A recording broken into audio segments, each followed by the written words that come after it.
بعینہ ہی، بالکل اسی طرح ایک انسان جو جنس ایسی حرکت کرتا ہے، جب اس سے فارغ ہوتا ہے، جب اس کی تسکین ہو جاتی ہے، تو بسا اوقات وہ اپنے مقام سے نہیں ہٹتا اور اس کا دل کہتا ہے اللہ معاف کر، اللہ میری توبہ ہے۔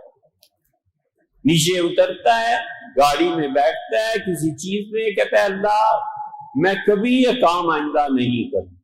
وہ کہتا ہے خدا معاف کر۔ نہیں تسلی ہوتی، مولوی صاحب کو فون کیا، چلے کہ حضرت ایسی چیز ہو گئی، اب اللہ کے لیے کیا کروں جو اللہ مجھ سے راضی اور خوش ہو جائے۔ اس صورتحال میں ایک بہت بڑی چیز پیش آتی ہے، ہمیشہ اس سے بچنا چاہیے۔ دیکھو کبھی اس کا شکار نہ ہو جانا۔ یہ جو اس نے بدکاری کی ہے، جو کچھ بھی کیا، اس سے بدتر امتحان اب پیش آ رہا ہے آگے۔ وہ جو امتحان اب شروع ہونا ہے نا، اگر اس کے 100 نمبر ہیں تو اس کے مقابلے میں بدکاری 10 نمبر بھی نہیں۔ یاد رکھنا، جو یہ توبہ کر رہا ہے نا، اور یہ جو رو رہا ہے، اور یہ جو اللہ سے معافی مانگ رہا ہے، اس میں جو امتحان آئے گا وہ اس گناہ کا، وہ جو گناہ کیا ہے وہ اس کا 10واں حصہ بھی نہیں۔ اور وہ ہوتا یہ ہے کہ توبہ کرنے میں، رونے دھونے میں وہ یہ کہتا ہے کہ اللہ میرا وعدہ ہے میں آئندہ ایسے نہیں کروں۔ بس یہ جملہ پکڑا جائے گا اور اس جملے پہ پوری زندگی تباہ اور برباد ہو جائے گی۔ حضور اقدس صلی اللہ علیہ وسلم نے فرمایا تھا کہ لوگوں، ایک زبان سے نکلا ہوا جملہ اللہ کو اتنا پسند آتا ہے کہ اللہ فرماتے ہیں میں اس سے خوش ہوں، حتیٰ کہ یہ مجھ سے جس دن اس کی ملاقات ہوگی تو میں اسے بتاؤں گا کہ تم نے مجھے کتنا خوش کیا۔ اور ایک جملہ جو انسان کی زبان سے نکلتا ہے، اللہ کو غصہ اس پہ آتا ہے،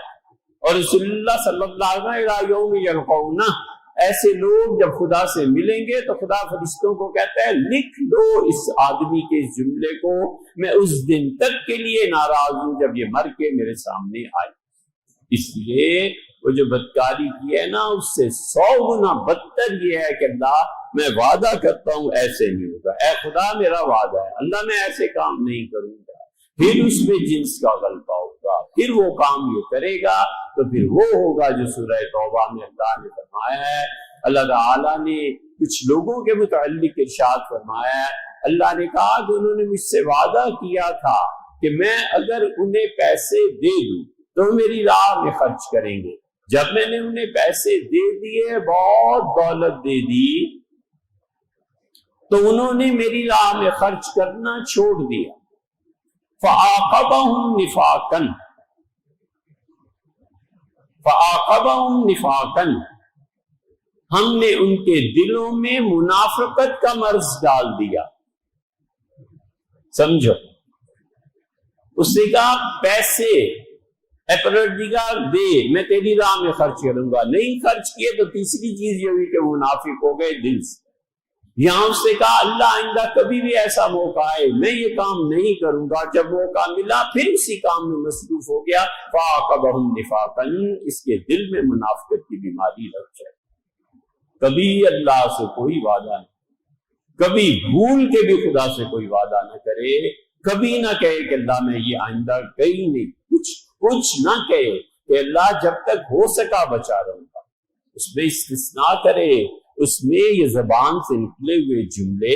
اللہ کے نزدیک بڑی ویلیو رکھتے ہیں۔ انسان اتنا محبت کے قابل اور انسان اتنا اچھا ہے کہ اللہ کہتا ہے اس کے جسم سے جو حرکت سرزد ہو اس حرکت پہ لکھو کہ یہ کیا ہے، گالی بکتا ہے گناہ لکھو، اچھی بات کرتا ہے میری خوشی اس کے لیے لکھو، ایک ایک چیز، ہاتھ کہاں ہے کہاں جا رہا ہے، پاؤں کہاں ہے کہاں جا رہے ہیں، محسوس کس چیز کو کر رہا ہے، دیکھ کس چیز کو رہا ہے، سن کس کلام کو رہا ہے،